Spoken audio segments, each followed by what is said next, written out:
नमस्कार जुहार मु गगन कुमार आपण को स्वागत जनाऊँगी जनता एक्सप्रेस आज खबर। बालेश्वर जिला सिमुलिया देई प्रतिदिन गोरु चोरा चालाण करा जाउछि।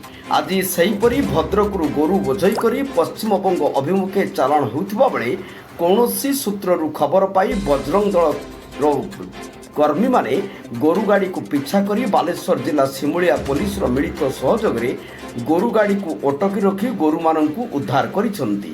पुलिस माने गोचारण विषय रे किछि जानिछंती ना सबु जानी सुनी न जानिला परि अभिनय करुछंती ता एबे बड़ प्रश्न होई सामने उत्थापित होईछि।